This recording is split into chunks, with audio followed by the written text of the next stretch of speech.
आज जो हमने शुरू करना है क्या, HTML। HTML का इंट्रो, HTML, ठीक है। HTML स्टैंड फॉर हमारे पास सबसे पहले क्या होता है, हाइपर टेक्स्ट मार्कअप लैंग्वेज। और मार्कअप लैंग्वेज क्या होती है भाई, तो आपके पास यहाँ पे हाइपर टेक्स्ट मार्कअप लैंग्वेज है, ठीक है। ये बेसिकली एक मार्कअप बेस्ड लैंग्वेज है, मतलब ये है कि ऐसी लैंग्वेज जो कि सिंबल को यूज करती है। तो मार्कअप जो होता है वो सिंबल्स को यूज किया जाता है, ठीक है। और हाइपर टेक्स्ट बेसिकली होता है कि किसी भी आपका जो टेक्स्ट का फॉर्मेट है उसकी जो नेचर है वो चेंज कर देना।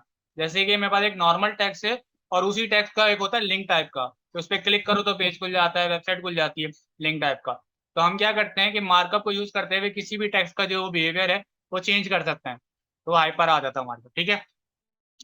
तो हमारे पास हाइपर टेक्स्ट मार्कअप लैंग्वेज हो गई कि क्या चीज है, सबसे पहले तो ये एक आपके पास क्या है, मार्कअप लैंग्वेज है। सेकंड नंबर पे ये क्या चीज है भाई, HTML टैग बेस्ड लैंग्वेज है, ठीक है, शॉर्ट फॉर्म में लिख देता हूँ। उसके बाद थर्ड नंबर पे हमारे पास आ जाएगा, ये हमारे पास एक क्या है, वेब स्ट्रक्चर्ड लैंग्वेज है।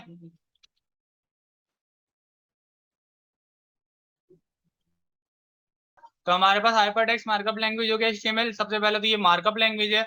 उसके बाद सेकंड नंबर पे टैग बेस्ड लैंग्वेज है, थर्ड नंबर पे वेब स्ट्रक्चर्ड लैंग्वेज है। तीनों एक ही चीज है हमारे पास, तीनों का काम ये। टैग बेस्ड का काम मतलब ये है कि आपके पास जो ये लैंग्वेज है इसको हम लोग जो यूज करते हैं वो टैग की तरह यूज करते हैं, टैग लिखने पड़ते हैं इसके अंदर, सारी जितनी चीजें तो टैग होती हैं, ठीक है। और वेब स्ट्रक्चर का मतलब क्या है कि इसके बगैर हम लोग अपनी वेबसाइट नहीं बना सकते, तो हमारी जो वेबसाइट की जो बेस बनती है, जो स्ट्रक्चर बनता है वो HTML से बनता है, ठीक है। उसके बाद हम लोग नेक्स्ट चीज जो पढ़ेंगे वो क्या पढ़ेंगे, CSS पढ़ेंगे। वो मैं जब पढ़ाऊंगा तब उसके इंट्रोडक्शन दे दूंगा, ठीक है। उसके बाद हमारे पास यहाँ पे था कि कब आई थी ये, 1990s में, ठीक है। एस लगा दो 90s में आ जाएगा। और किसने बनाया था, टिम बर्नर ने, टिम बर्नर ली नाम था ना। ये चीज हो गई। उसके बाद हमारे पास यहाँ पे क्या हो गया, ये हो गया। अब हमें HTML पढ़नी है, तो हमारे को HTML पढ़ने के लिए दो चीजों की जरूरत पड़ती है। सबसे पहले हमें जरूरत पड़ती है, वो बोलती है जरूरत पड़ती है टेक्स्ट एडिटर की, कि मैं HTML को लिखूंगा कहाँ पे, ठीक है। और सेकंड चीज, उसका रिजल्ट मैं कहाँ पे देखूंगा। यहाँ पे दो अलग अलग चीजों की जरूरत है, एक रिजल्ट लिखना अलग पड़ता है और लिखना अलग पड़ता है, ठीक है। MS ऑफिस में हम लोग सब लिखते थे, सामने नजर आ जाता था। लेकिन हमारे पास HTML ऐसी लैंग्वेज है जिसमें हम लिखेंगे अलग जगह पे और इसका रिजल्ट अलग जगह पे देखेंगे। इसका जो रिजल्ट देखते हैं हम लोग वो देखेंगे ब्राउजर के ऊपर, क्योंकि ये वेब बेस्ड लैंग्वेज है। तो जितनी भी वेब बेस्ड लैंग्वेज होती है वो हम देखते हैं ब्राउजर के ऊपर, उसका रिजल्ट। उसका रिजल्ट से मुराद उसका आउटपुट, जो हम कोड लिख रहे हैं वो सही लिख रहे हैं या गलत लिख रहे हैं, उसका रिजल्ट कैसा आ रहा है, वो सारा हम कहाँ पे देखेंगे, अपने ब्राउजर के ऊपर देखेंगे। अच्छा, एक चीज में ख्याल रखना कि इसमें आपने कोई भी चीज गलती की है तो आपको नहीं पता चलेगा कि आपने कहाँ पे गलती की है, ठीक है। ये आपको खुद से देखना पड़ेगा। कुछ थोड़ा बहुत पता चल जाता है लेकिन कंफर्म नहीं पता चलता, ठीक है। कि इन्वर्टेड कॉमा कहाँ लगाया है, कहाँ पे इन्वर्टेड कॉमा नहीं लगाया, तो वो आपको खुद से देखना पड़ेगा, ठीक है। तो सबसे पहले हम क्या काम करेंगे, हम लोग यहाँ पे नोटपैड पे ही आज काम करेंगे, उसके बाद फिर दूसरे पे यूज कर लेंगे, ठीक है। तो सिंपल मैंने क्या किया, नोटपैड ओपन किया, यहाँ पे आके सिंपल मैंने लिख दिया हेलो वर्ल्ड, ठीक है। हेलो वर्ल्ड लिखा मैंने यहाँ पे, और उसको मैंने क्या कर दिया, सेव कर दिया। जैसे नॉर्मल सेव करते हैं, नॉर्मल सेव कर दे। और इसको मैं यहाँ पे अपने फोल्डर में सेव कर लेता हूँ, कहाँ गया, एस एच ऐसे, ठीक है। अच्छा, यहाँ पे आप याद रखना कि हम लोग जो अपना काम कर रहे हैं, हम लोग किस पे काम कर रहे हैं, एच टी एम एल पे, कहाँ HTML के लिए काम कर रहे हैं ना, HTML लिख रहे हैं। तो आप जब फाइल सेव करने लगोगे, जैसे कि मैंने फाइल का नाम कोई भी रख दिया था, मैंने यहाँ पे लिख दिया फर्स्ट क्लास, ठीक है। .html में यहाँ पे लिखूंगा खुद से, .html, ठीक है। तो मैं यहाँ पे अगर दिखा भी तुम लोगों को नजर आ जाए, ताकि कहाँ गया पेशन, और डॉट डॉट, ये देखो भाई यहाँ पे मैंने लिखा, भैया याद रख लेना, ठीक है। ये चीज हो गई। और मुझे क्या लिखना है यहाँ पे लाजमी, .html, ठीक है। लास्ट में आपने .html लिखना है। फाइल का नाम कुछ भी रख दो, जो आपका दिल करे फाइल का नाम रख दो, बस लास्ट में .html लिखना लाजमी है, लास्ट में, ठीक है। क्योंकि आपने तो यहाँ पे नॉर्मल टेक्स्ट की तरह लिखा है ना, जैसे हम नॉर्मल टेक्स्ट लिखते थे, ऐसे ही लिखा है। तो उसको तो नहीं पता चलेगा, वो समझेगा आपने नॉर्मल टेक्स्ट लिखा हुआ है, ये देखो, वो तो समझेगा हेलो वर्ल्ड लिखा हुआ है सिंपल। तो उसको आपको बताना पड़ता है कि जो मैं लिख रहा हूँ वो एक HTML का HTML लिख रहा हूँ, तो वो नोटपैड को पता चल जाएगा। तो मैंने इसको सेव कर दिया सिंपल यहाँ से। और जो मैंने अभी बीच में कीड़े मकोड़े बनाए वो भी मिटा दूँ, क्लियर क्लियर ऑल टॉप, ठीक है। ये चीज हो गई, और मैंने फाइल को क्या कर दिया, सेव कर दिया। सेव जैसे ही किया तो ऊपर आप यहाँ पे नोट करो, आपकी जो अपने फाइल का नाम रखा था सेम यहाँ पे लिखा हुआ आ गया। ठीक है, सेव हो चुका है मेरे पास। अब हम चलते हैं कि हमने फाइल सेव कहाँ की है। तो मैं अपने गया पीसी के अंदर, और मैं गया डॉक्यूमेंट, डॉक्यूमेंट से गया एसएच का फोल्डर था मेरा, ये रहा। और यहाँ पे देखो ये रहा, तो मैं थोड़ा जूम करके दिखाऊं, तो ये देखो ये रही, ये रही। ठीक है, अब यहाँ पे नोट करो, हमने वहां पे क्या लिखा था, डॉट एचटीएमएल लिखा था। तो डॉट एचटीएमएल लिखने की वजह से क्या हुआ, यहाँ पे आपके पास जो आइकन आ रहा है वो किसका आ रहा है, क्रोम का आ रहा है। हो सकता है तुम लोग के पास कोई और से ब्राउजर का आइकन है, लेकिन आएगा किसी ब्राउजर का आइकन। इंटरनेट एक्सप्लोरर का आ सकता है, एज का आ सकता है, किसी के पास फायरफॉक्स होगा तो फायरफॉक्स का आ सकता है, किसी के पास यूसी आ सकता है। तो डिपेंड करता है कि आपने डिफॉल्ट ब्राउजर कौन सा सेट किया हुआ है। ठीक है, आएगा लेकिन ब्राउजर का आइकन। अगर यहाँ पे तुमने फाइल सेव करते ब्राउजर का आइकन नहीं आया, इसका मतलब है कि तुमने कुछ गलत लिखा है। डॉट एचटीएमएल लिखोगे किसी भी फाइल के आगे तो आपको आइकन क्या आ जाएगा, किसी ब्राउजर का आइकन आ जाएगा। ठीक है, अब इस फाइल को मैं डबल क्लिक करके ओपन करता हूँ, आपके पास ये देखो ये फाइल ओपन होगी कहाँ पे, ब्राउजर के ऊपर। और देखो उसका रिजल्ट लिखा हुआ आ गया क्या, आउटपुट के अंदर जो मैंने लिखा था वो लिखा हुआ आ गया। ठीक है, तो ये हमारा पहला पेज है वेबसाइट का। ठीक हो गया, तो आपका जो है एक वेबसाइट का एक पेज बन चुका है। तो हमने यहाँ तक लिख लिया। अब हम चलते हैं वापस अपने कोड के अंदर। ठीक है, जहाँ पे हमने लिखा था ये हमारा कोड है। अच्छा याद है ना, दोनों चीजें खोल के रखना, बंद नहीं करना। बंद तब करना जब तुम लोगों का काम खत्म हो जाए, जब तक काम खत्म नहीं होता तब बंद नहीं करना दोनों में से किसी भी चीज को, वरना बार बार खोलना पड़ेगा। तो खोलने की जरूरत नहीं, एक दफा खोल के छोड़ देना और चेंज हो जाएगा कैसे, चीज़ों को बता देता हूँ। मैंने यहाँ पे लिख दिया हेलो वर्ल्ड, सिंपल। ठीक है, अब हम जो यहाँ पे टैग लगाते हैं, टैग से क्या होता है, हम यहाँ पे जो सा टैग लगाएंगे ब्राउजर को वो टैग पढ़ेगा, और उस टैग का जो रिजल्ट उसको बताया जाता है वो वाला आउटपुट प्रिंट करवा देगा। पहले से सेट हुआ होता है ब्राउजर के ऊपर। अब लेट से मैं यहाँ पे बोलता हूँ मेरे पास एक टैग है, इस टैग को हम लोग बोलते हैं H1 का टैग। क्या, कि हम जिस वर्ड के आपने सामने आगे पीछे जो है एंगुलर ब्रैकेट लगा देंगे वो क्या चीज हो जाएगी, एक टैग हो जाएगा वो। ठीक है, तो मेरे पास ये कौन सा टैग हो गया, H1 का एक टैग हो गया। और सेम इसी तरह मैंने क्या बोला था, आपका टैग ओपन होता है तो वो क्या होता है, क्लोज भी होता है। तो मैंने लास्ट में आके क्या कर दिया, क्लोज कर दिया H1। स्लैश लगाना लाजमी, स्लैश यही वाला आएगा। इसको हमने क्या कर दिया, सेव कर दिया, सेव हो गया। ये मेरी फाइल ब्राउजर पे खुली है, इसको मैंने सिंपल रिफ्रेश करना है, बस दोबारा खोलने की जरूरत नहीं है। इसी फाइल को खोल के इसको रिफ्रेश कर देना। तो मैं रिफ्रेश करूंगा, ये देखो टेक्स्ट चेंज हो गया आपका ऑटोमेटिकली, बोल्ड भी हो गया और साइज थोड़ा इंक्रीज हो गया। तो आपके पास अभी फिलहाल जो सबसे बड़ा टेक्स्ट होता है वो हमारे पास H1 का टैग होता है। H1 का टैग अगर आप लगाओगे उससे क्या होगा कि आपका जो टेक्स्ट का जो साइज है सबसे बड़ा हो जाएगा, इंक्रीज हो जाएगा। एच का मतलब है यहाँ पे हेडिंग। ठीक है, हेडिंग 1, हेडिंग 1 हमारे पास सबसे बड़ी होती है। याद होगा हम लोग MS वर्ड में भी हेडिंग बनाई थी, तो सेम इसी तरह यहाँ पे भी आपके पास हेडिंग होती है। तो आपके पास यहाँ पे टोटल 6 तरह की हेडिंग होती है, H1, H2, H3, H4, H5, H6। ठीक है, तो मैं करके भी दिखाता हूँ, कॉपी पेस्ट और इंटर कर लेता हूँ बल्कि, ताकि अलग अलग आए। पेस्ट पेस्ट पेस्ट और पेस्ट और पेस्ट, हो गया, 6 हो गए। ठीक है, मैंने यहाँ पे इसको कर दिया H2, इसको कर दिया H3, इसको कर दिया H4, इसको कर दिया H5 और इसको कर दिया H6। ठीक है, सेम इस तरह मैं यहाँ पे आया, जो ओपन हो रहा है वो क्लोज भी होगा, तो मैंने यहाँ पे इसको क्लोज भी करता जा रहा हूँ, H4, H5, H6। ठीक हो गया, सेव। और यहाँ पे अगर रिफ्रेश करूँ तो ये देखो,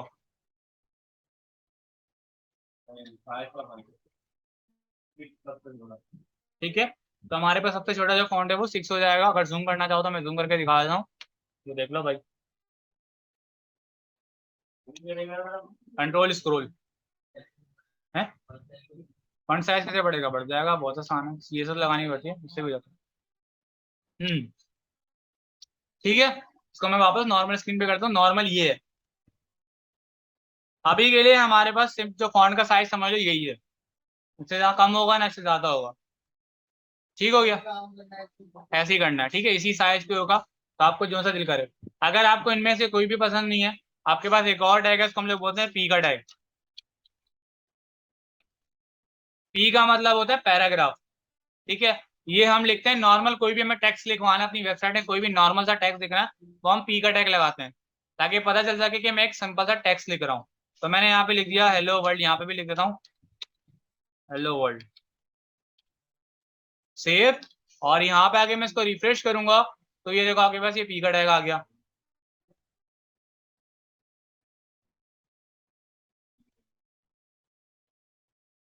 ठीक हो गया। हमने जो काम किया है वो हमने कुछ इस तरह का काम किया, ये हमारे पास काम सही तो है लेकिन जो ओरिजिनल ऑथेंटिक काम है वो नहीं है। ठीक है, क्यों? मैं दिखाता हूँ। मैं यहाँ पे आया इस फाइल के ऊपर। अब मैंने जो कुछ लिखा है, आपके ब्राउजर ने उसको कुछ ना कुछ पढ़ा होगा, जब पढ़ के यहाँ पे प्रिंट करवाया होगा, ऐसे ही है। तो उसने जो पढ़ा है वो आपने देखना है कि उसने क्या पढ़ा है, या मतलब मैंने कोड क्या लिखा था। तो मैं इसी की पेज के ऊपर राइट क्लिक करूंगा और यहाँ से मैं जाऊंगा किसके ऊपर, इंस्पेक्ट के ऊपर। लास्ट वाला जो ऑप्शन आ रहा है इंस्पेक्ट, इसके ऊपर मैं जैसे ही क्लिक करूंगा आपके पास ये देखो ये यहाँ पे आ जाएगा। इसकी थोड़ी सेटिंग आउट हुई है, मैं इसको सेलेक्ट कर लेता हूँ। ठीक है, इसको मैंने साइड पे कर दिया। अब अगर आप यहाँ पे नोट करो तो सबसे पहले क्या लिखा हुआ आ रहा है, HTML का एक टैग लिखा हुआ आ रहा है। उसके बाद एक हेड का टैग लिखा हुआ आ रहा है, उसके बाद एक बॉडी का टैग लिखा हुआ आ रहा है, और उसके अंदर ये सारा कोड लिखा हुआ आ रहा है जो मैंने लिखा था। ऐसे ही है। तो ब्राउजर ने क्या पढ़ा, ब्राउजर ने पढ़ा कि मैंने शायद ये चीज मिस कर दी है, तो ब्राउजर ने खुद से लिख दी। HTML का टैग खुद से लगा दिया, हेड का टैग खुद से लगा दिया, और बॉडी का टैग भी खुद से लगा दिया। ठीक है भाई। अच्छा, अब इसका मतलब हमने देखा कि हमें यहाँ पे क्या चीजें देनी लाजमी होती हैं। HTML का टैग देना लाजमी है, हेड का टैग देना लाजमी है, बॉडी का टैग देना लाजमी है। अभी के लिए हमने दे दिया, ये पढ़ तो लेगा, लेकिन जो ओरिजिनल काम है वो हमारे पास क्या है, ये टैग लगाने लाजमी है। तो वो लगा लेते हैं। हम लोग यहाँ पे आए और मैंने स्टार्ट में लगाया क्या, HTML का एक टैग। ठीक है, HTML का टैग लगाया और HTML का टैग क्या कर दिया, क्लोज कर दिया साथ साथ। इसी के अंदर बीच में आया और मैंने यहाँ पे एक टैग लगा दिया, हेड का टैग। ये आपको लगाना लाजमी है हर पेज के ऊपर, सेम यही स्ट्रक्चर है। ये हमारे पास HTML का लिखने का तरीका है कि आपको सेम इसी तरह लिखना होता है। HTML का टैग आएगा और HTML के टैग के अंदर हमारे पास आएगा हेड का टैग। उसके बाद हेड के टैग के अंदर मेरे पास आएगा बॉडी का टैग। अभी टेंशन नहीं लो, ये सारा खुद लिखते हुए भी आ जाते हैं, अभी तो हमें खुद से लिखना पड़ रहा है, वरना सब कुछ खुद ही से लिखा हुआ आ जाएगा, सिर्फ हमने थोड़े बहुत टैग लिखने हैं बस। ठीक है, हाँ। तो हमारे पास ये चीज हो गई। और अब हम सबसे पहले काम करते हैं कि हमने जितना भी ये कोड लिखा है सारा उठा के किसमें रख दूंगा मैं, बॉडी के अंदर रख दूंगा। तो बॉडी के अंदर आप जो कुछ भी लिखोगे वो ब्राउजर प्रिंट करता है, ये याद रखना। तो मैं यहाँ पे रख देता हूँ बॉडी। ठीक है, अगर यहाँ पे थोड़ी देर पहले देखो, अभी मैंने इसको सेव नहीं किया हुआ, ये देखो जो हमने यहाँ लिखा हुआ दिखाया, तो देखो बॉडी के अंदर ही लिखा हुआ आ रहा था। तो इससे हमें पता चला कि हमें जितना भी कोड लिखना है वो किसके अंदर लिखना है, बॉडी के अंदर लिखना है। तो इसको मैं सेव कर देता हूँ और यहाँ पे अब आगे रिफ्रेश करता हूँ, आपको देखो सेम रिजल्ट आ रहा है, क्योंकि सेम मैंने वैसे ही लिखा जैसे लिखा हुआ था। ठीक है, अब इसके बाद हम एक चीज नहीं करते हैं, हेड का टैग लगा हुआ है यहाँ पे। इस हेड के टैग के अंदर अभी के लिए सिर्फ हम एक टैग लगाएंगे, वो होता है हमारे पास टाइटल का टैग। अभी इस टाइटल से तुम लोग को लग रहा होगा क्योंकि टाइटल वाइटल है, तो ये कोई टाइटल वैसा टाइटल नहीं जो हम लोग हेडिंग वगैरह बनाते हैं, वैसा कोई टैग नहीं है। इसका काम ये है कि हमारे पेज को एक नाम देना। ठीक है, इसके अंदर मैं अगर कुछ भी लिखूंगा तो वो हमारे ऊपर वेबसाइट के टॉप पे लिखा हुआ आ जाएगा। जैसे कि मैंने यहाँ पे लिख दिया कि मेरा जो है ये वेलकम टू एपटेक लिख दें, या वेलकम टू फर्स्ट पेज लिख देता हूँ, वेलकम टू फर्स्ट क्लास लिख देता हूँ यहाँ पे।